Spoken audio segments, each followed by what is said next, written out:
Good morning. This is the House Appropriations Committee. It is Wednesday, April 1st, 2026, and that's no joke. It is just after 10 a.m. and we are going to talk about cannabis. Now that we have the budget moved on to the Senate, we are trying to use this time to do a little more education of what's happening in different areas. And this is one of the topics that came up of interest as we were going through the budget. And now that it's been around for a few years, when we legalized cannabis, we've done stuff with taxes and sort of how it's going and all of that. So Ted from Point Fiscal has stuff to tell us about that. And we have Pepper here as chair of the Cannabis Control Board too. So welcome. For the record, Ted Barnett joined the fiscal office. And yes, I am going to outline screen mode. Outline cannabis taxes and allocations. I will note that I am on the revenue team at JFO, and so I primarily think of things in terms of revenue, and this is the Appropriations Committee. So yes, we will talk about allocations to some extent. We will talk about the content will be lighter on specific appropriations, but yes, we will talk about the money that's being raised and where it's going to at a very high level.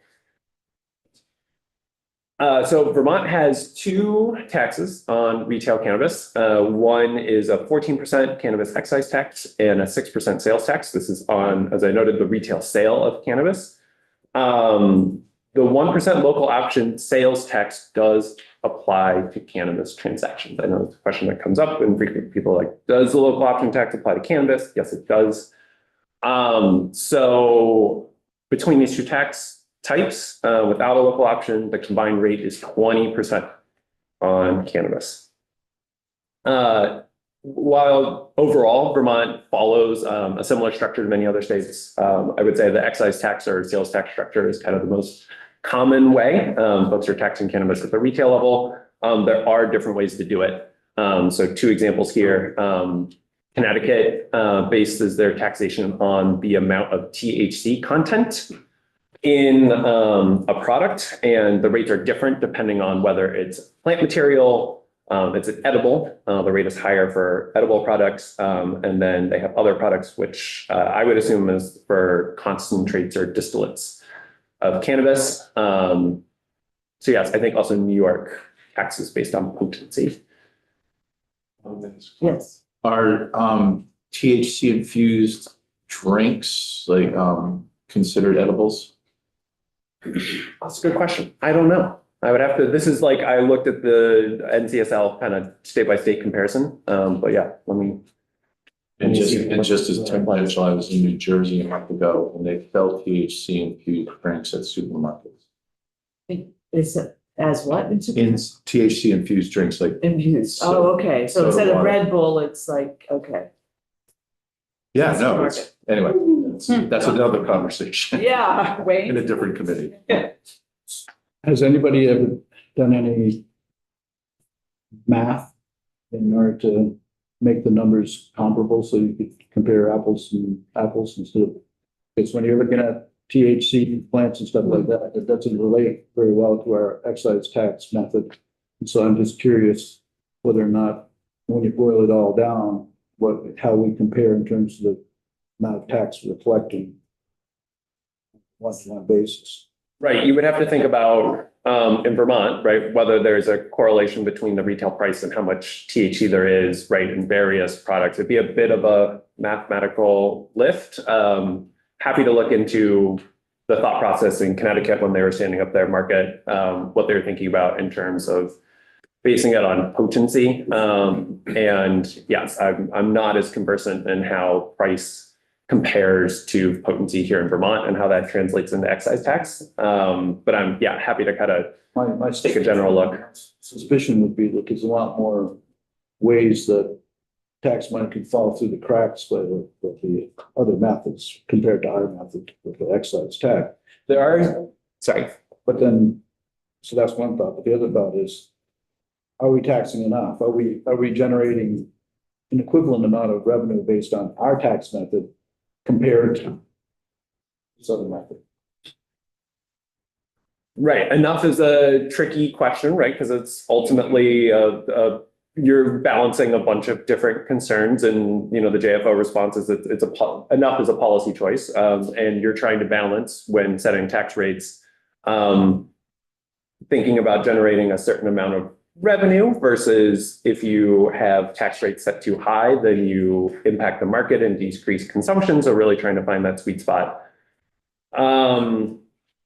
And I think the other thing to note here is that with a retail percentage, the conversion into tax by potency depends on supply and demand in the market.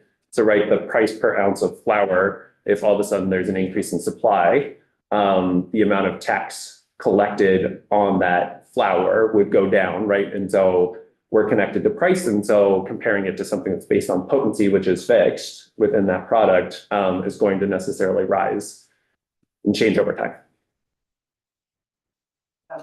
Go ahead, Lynn, and then let's move on I to just wanna the whole say- history of the market. I just want to ask, when you're talking about correlation between potency and revenue, I'm thinking of, is there anything maybe starting at the beginning and going to where we are now? Have we seen increases in different types? I mean, are you selling more or less in plant and more in edibles and other things? I mean, so you can see that one is a more popular, it's growing in tax revenue versus one that's. And not just the fact that you can factor in the fact that there's a different tax based on what it is, but you can also see that one category is generating more revenue than another category. Great question. If it's okay with the chair, it's possible that Chair Pepper would know kind of the breakdown based on different product, or I know the data exists, I just don't. Okay. I don't have them on the top of my head right now. If it is, Sure, if Pep's got any. not to put Chair Pepper on the spot here. But yeah, For the record, James Pepper, Chair of the Cannabis Control Board. I do have that data for you, if you'd like to see how we have 8 broad categories of cannabis products. And I do have data on how their sales have moved over time. We just have I have a report that I can send around, you can see it. I can just send it to you. That'd be great. Yeah, or just send it to Autumn and then we can post it as well.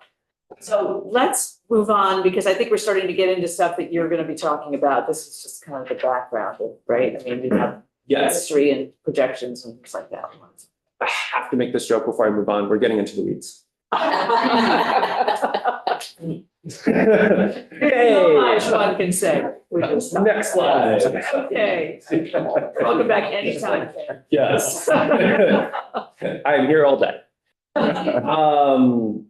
So the next slide is high level historical and future projections for cannabis sales and excise tax amounts.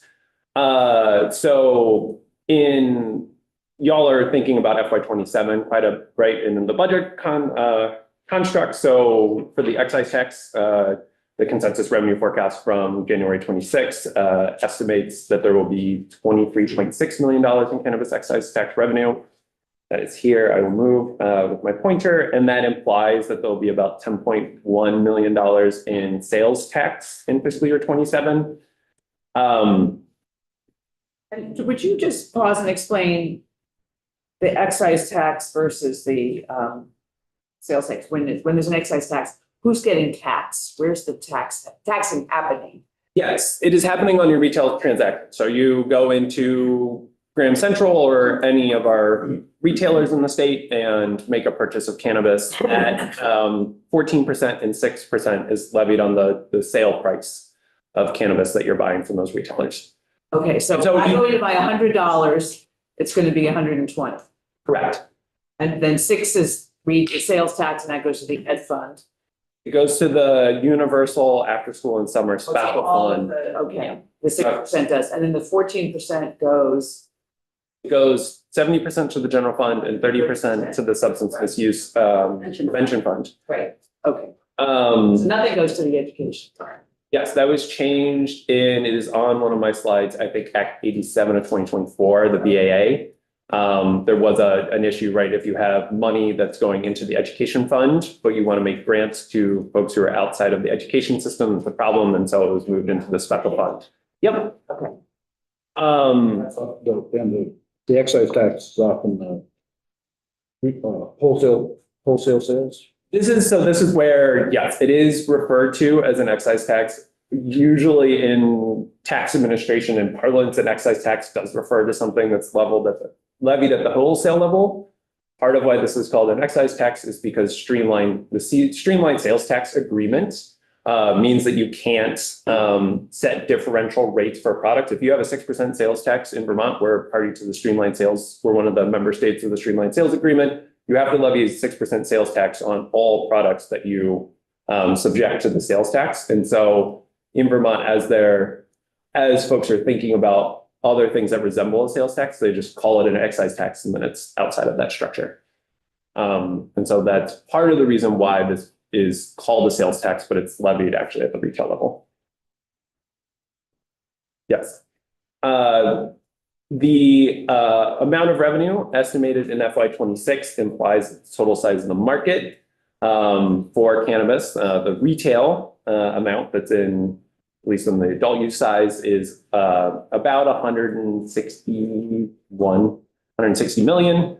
I put this information on here for a sense of magnitude. I think there can be a consumption that the cannabis market is much larger than it actually is.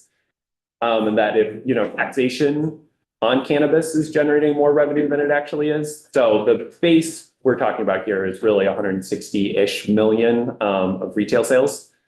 So yes, our 20% is generating, 22.6 million. Yes, and this is helpful for us to see because we've had a lot of different departments, agencies, organizations saying, just give us some of the cannabis tax, and it's not that big. Exactly. The cannabis municipalities have to opt in to have a retailer within the municipality. 79 at last check have adopted retail cannabis. Yes, there was some conversations in the Senate about having all municipalities hold a vote, or essentially having more municipalities hold a vote, but up until now, 79 have adopted retail cannabis. So a question I get asked quite a bit is whether the cannabis market has kind of reached maturity. And there are some indications that it has. So this chart shows monthly tax revenue collections since the first month that we collected, that the adult use market was opened, all the way up until December of 2025. And you can see, right, as the market was booting up, more retailers were available in Vermont communities. The size of the market, month over month, tax collections increased pretty substantially from less than $500,000 in total. These bars reflect both excise and sales tax, but the different colors, all the way up to about $2 million in collection a couple months after July, in September of 23. So it was pretty substantial. And then after that, you saw more measured growth. It kind of chugged upward. And then more recently, right, there outside of August of 25, it's kind of been in this like $2.5 million range. It does vary a bit. If you have a good ski season, you might see, a bump up in tax revenue collections, and it is slightly correlated with our tourism market. So yes, there are indications, right, that where we are now, the market is relatively mature. We'll see a relatively stable amount of revenue. And to that end, the January 26 consensus revenue forecast estimates that tax revenue collections will grow by 4.3% from 27 to 28, and then 3.2% from 28 to 29. So really kind of more in inflationary growth. Okay. I'm struck by this spike in August. Like What happened? Is August a big month for Yeah. what? Is there an event?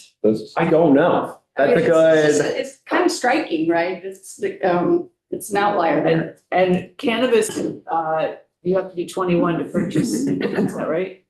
So it's not supposed to be kids coming back to college. Right, yeah, okay. See, I'm struck with the fact that November is the lowest and through all that, and that's deer season. Ah. Maybe it would help next year for the people that didn't. it's reassuring to me. It's also important to note that these monthly figures are reflective of the prior month's sales data. So what you're collecting in August, right? Similar to sales tax, similar to meals and rooms, right? It's like folks are submitting the returns based on the previous months. Yeah. Yes. Deer season, Lynn? Yeah, it looks cyclical to me. It goes up in the summer, it goes up in the ski season, and then it sort of moves off and then these wave type. Yes, there is certainly some correlation with tourism to the state. But it's not wildly cyclical. No. It's just mildly, a little bit of seasonality. Okay. Oh, and then now we're getting to allocations. This is a bit buried. As I mentioned earlier, 70% of cannabis excise tax revenue goes to the general fund, 30% substance misuse prevention fund that was created in last year's budget. And so I provided, based on this current fiscal year that we're in and the next 2 fiscal years, what the splits between the general fund and substance misuse prevention fund are projected to be. That substance misuse prevention fund is administered by the Department of Health. In preparation for this, Control F substance misuse prevention fund, and in 951, there's language around looking at some expenditures that are happening in the opioid. Forget the rest of it, but the opioid special fund, whether whether some appropriations in that special fund might be able to be supported through substance misuse prevention money. Right. And I'm going to look to, James is not here. I'm assuming that if this was the projection, and that's the 16.5 is what did go into the general fund. I don't know if Mike, you remember that or not from the budget. Sorry. That's okay. In theory, if we use these for the revenue forecast, the 16.520 million should probably be a transfer from the cannabis fund to the general fund in the budget. And I'm just not remembering whether that's the case or not. There was. There was a transfer. I just wonder if it's the same thing. We could match it up and take a. Yeah, it probably was. I can tell you. Okay. And starting in fiscal year, so for 27, the cannabis excise tax revenue, this is going to be in a future slide. Let's see if it's the next one. It is. So in the coming fiscal year, in fiscal year 27, money from cannabis excise tax revenue goes directly into the general fund and substance misuse prevention funds. This is different than other constructs in previous years. And so broad level, without going into the full legislative history, which is legislative council is really would be able to provide a more in-depth one. This is just high level. First year, fiscal year 23, excess tax revenue was in the general fund. And then in fiscal years 24 and 25, revenue from the excise tax was deposited in the cannabis regulation fund. And the remainder after Cannabis Control Board expenses was transferred to the general fund and substance misuse prevention fund in that same 70-30 split. And then starting in fiscal year 26 and beyond, that's when it reverted back to going to the general fund. Last year in the budget, there was, you did see a transfer because from fiscal year 25 revenue, that transfer was actually happening in fiscal year 26. So as you're building the budget, right, you had that fiscal year 25 revenue, you had the amount in the general fund, and then there was you're covering the control board's expenses for fiscal year 26 from that transfer in 25. It was all very complicated and messy. Right. And now Yes. it just is going to be the 70-30, and then the control board is funded by general fund. Exactly. Yes. Net of any fee revenue that gets deposited in the cannabis Right. regulation fund. And we always knew that the fee revenue would not be enough to fully support or fully fund the control board. The fees would be so high as we wouldn't have a market, so. Yes, and I do have that in one slide beyond a little more context because there was some legislation while establishing the fee schedule did specify that there was a closer link between fee revenue and control board expenses, but policy choices made since then kind of have made that moot essentially. Okay, so cannabis sales tax. The 6% sales tax goes to the Universal After School and Summer Special Fund created by Act 87. I did remember that number correctly. The Budget Adjustment Act in that year.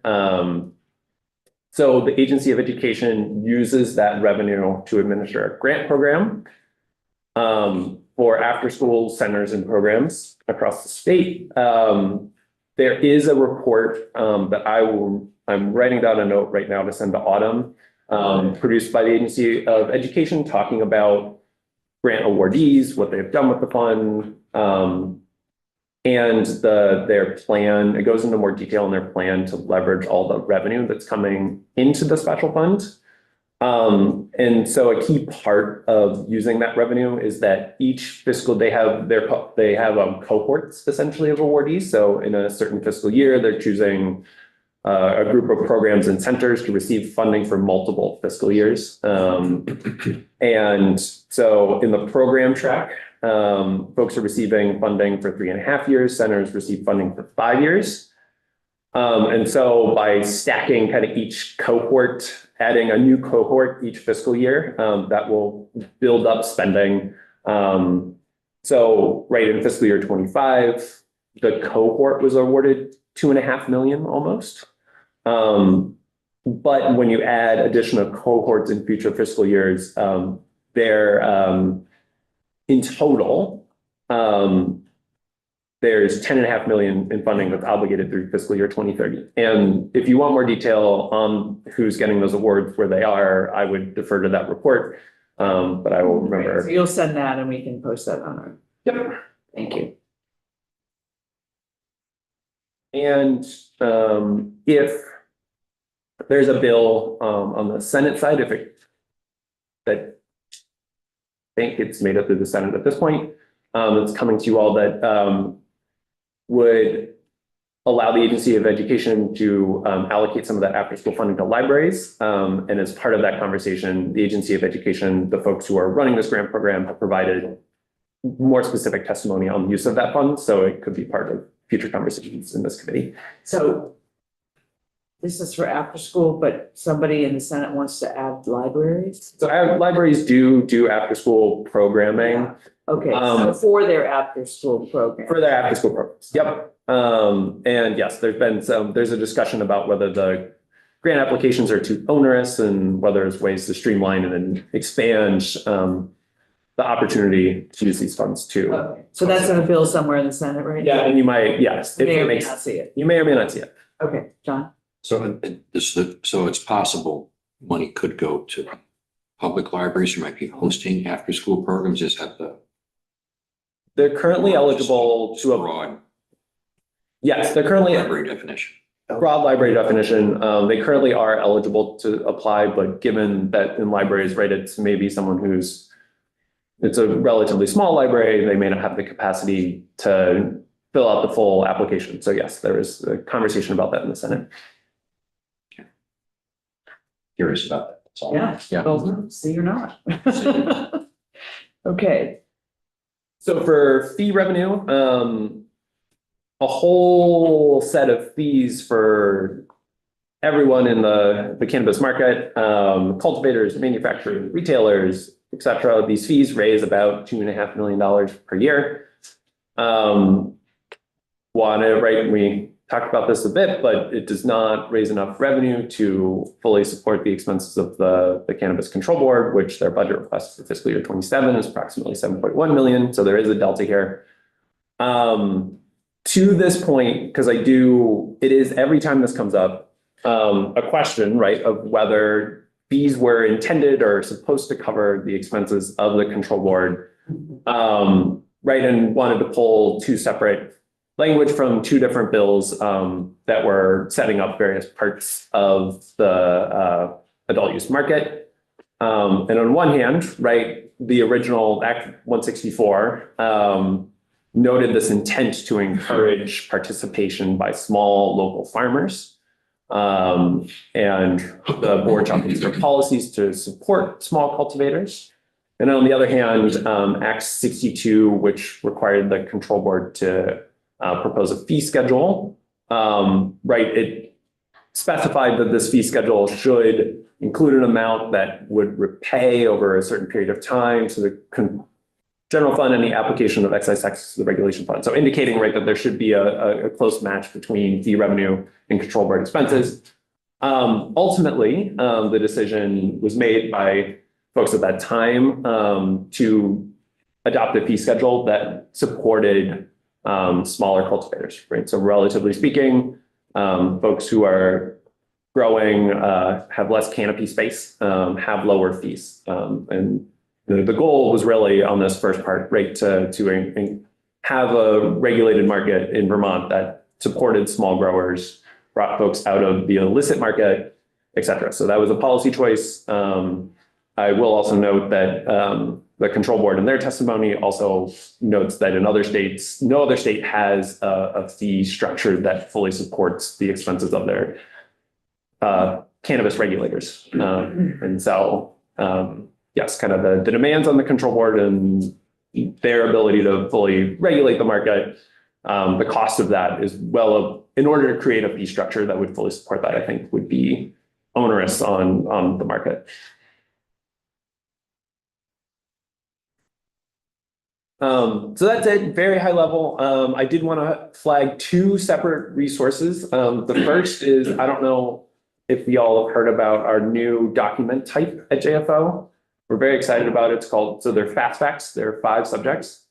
And so the goal there is to do 1 to 2 page quick hitting documents on topics that we get a lot of questions on. So one of them is on cannabis excise revenues. It will feel very similar to this presentation. I borrowed quite a bit from it, but there also are fast facts on local option taxes. There's a fast facts document. There's a fast fact document on gasoline tax and 2 other subjects. I forget, but we're All on tax, fast facts about tax. there will be budgetary ones too. Hard to say. I think there are. Could be possible that I'm going to stop sharing, that I'm just remembering the revenue ones because I'm on the revenue team. It's possible. There may be some others. Yes. Okay, I then had a question and then Dave.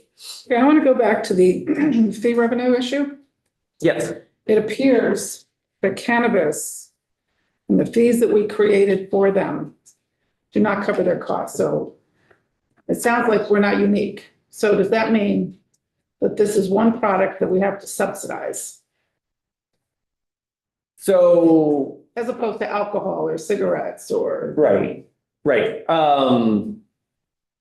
We could choose not to subsidize it, Right. right? If we transferred all the money to the general fund. You know, the other money that we now use for something else.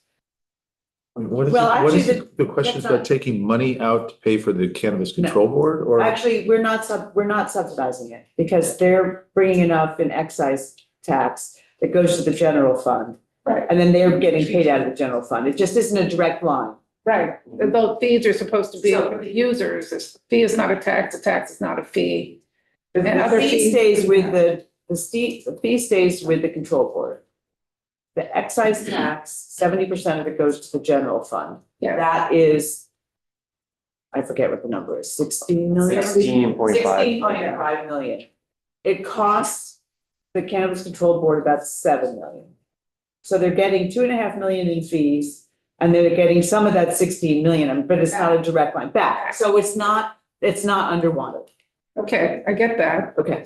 but do the other vice taxes that we have, using alcohol, cigarettes, other things, do they have to pull from the general fund in addition to their fees? So there is the That's a fact question. no, there is no fast facts on this subject, and there are 2. There's a fast facts on the pension plus payment and the higher ed trust fund are the 2 ones that I was blanking on. So those are the 5. So it is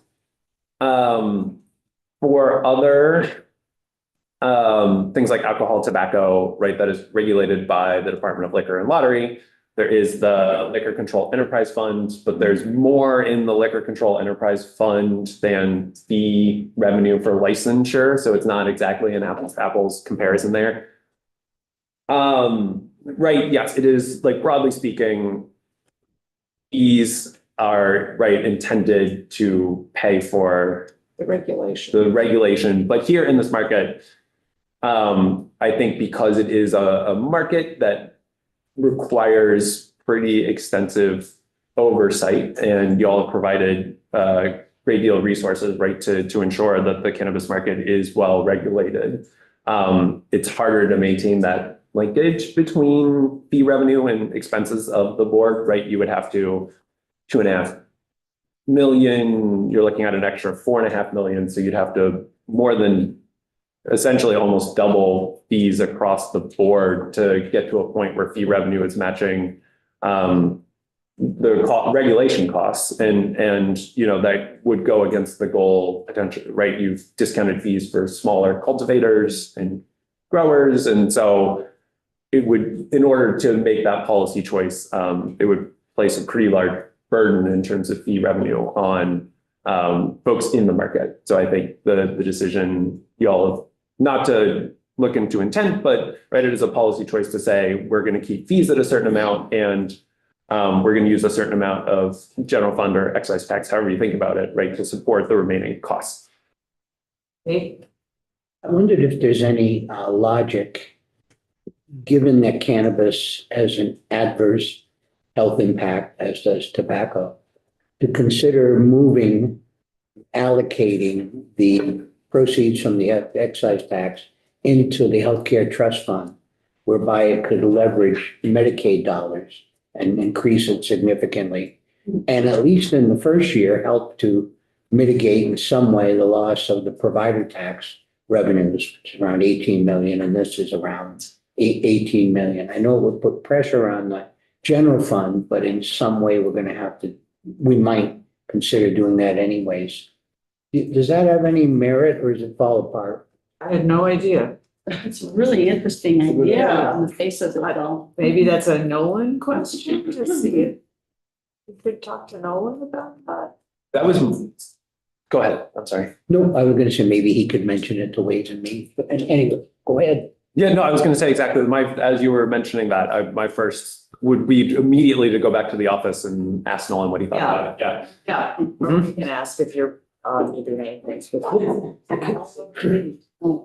And then tell him we said April Fool. No. Just tell them. So, all right, so fast facts, that's what to know about. Yes. And then the second resource is we do have a cannabis revenue tracker on the JFO website. Maybe this can, let's see, I'm going to do another stop share reshare. So this is an overall tracking document that shows sales and excise tax revenue month by month, their collections, and then how that compares fiscal year to date, and then compared with the prior fiscal year. And so this is, if you're ever are wondering what is happening in the cannabis excise tax month by month, you can go on the JFO website, and the link is in the presentation, but here's the document, and it shows month by month. You can see the kind of trend in this fiscal year, right, is there was a big bump in August, but outside of that, we're like excise tax is about $1.5 to $1.9 million in revenue. Sales tax is more in the $700,000, $800,000 range. But yes, it shows monthly connections, year-over-year change in percentage term, in dollar terms, and then a chart showing how cumulative tax collections have gone. So that's another resource available to y'all. And that's that revenue tracker. Yes, that is Okay. the revenue tracker. Yep.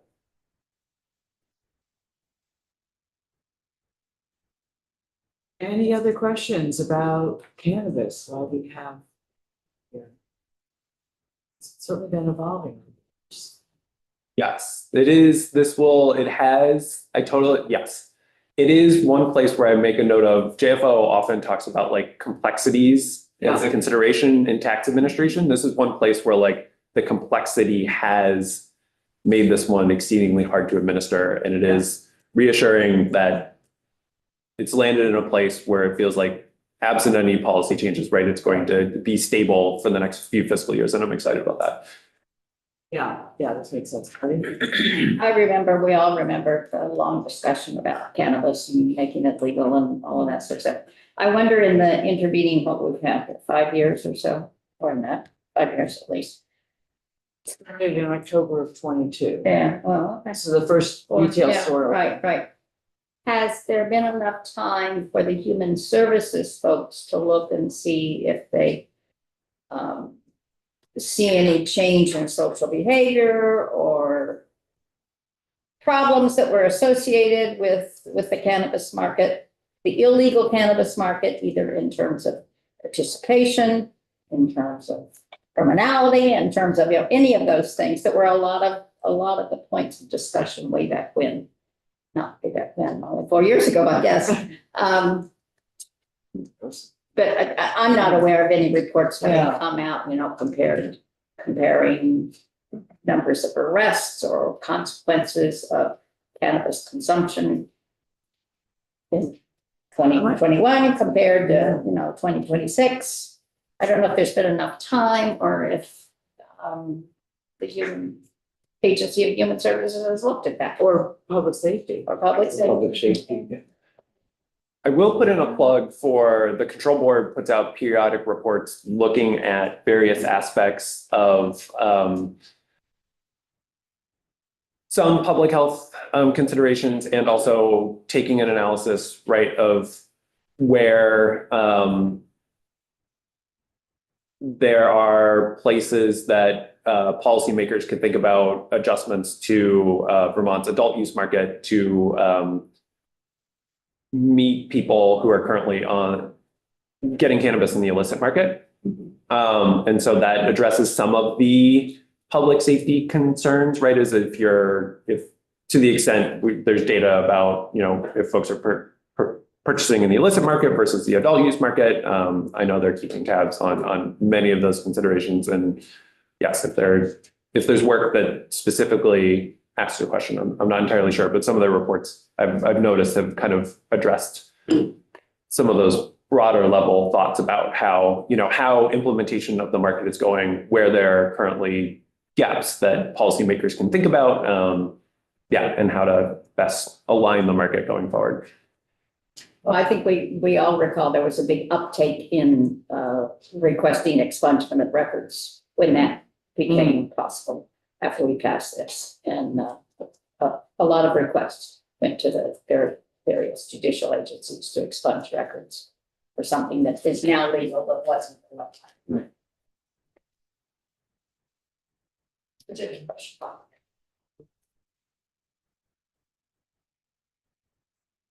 Can I just state a factoid? Please. 161 million roughly in cannabis sales. Online phone betting, sports betting for Vermonters was 168 million. Oh, really? Really? So we know that our hard-earned dollars go into vices. That doesn't count. That doesn't include lottery or liquor either. Lottery, liquor, yes. But when you think about where's the money and then what we get from it.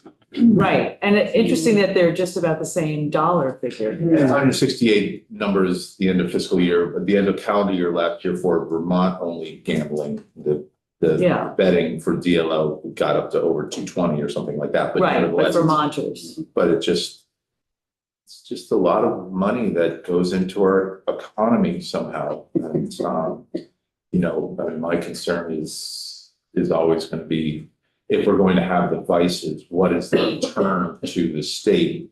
Right. And we get a higher return from cannabis, we get a higher return from alcohol than we do from sports betting. Yeah. I'm not editorializing, but I just wanted to throw the money out there now that we have a half a second to think about it in our life here. But it's just a lot of money that is being used in different, it just gives me this, even for a teeny tiny little state to have that Right, much money being right. expended on these two items. Yeah. Well, and what is that per capita? Right? In the betting thing, the way it worked out, not per capita, but in the betting thing, I think there were 13,000 Vermont accounts, which doesn't mean 13,000 Vermonters. That could be as Right. few as 4,500 accounts. But at 13,000 accounts, that's like $11,000 pop for the betting, For the betting. sports betting.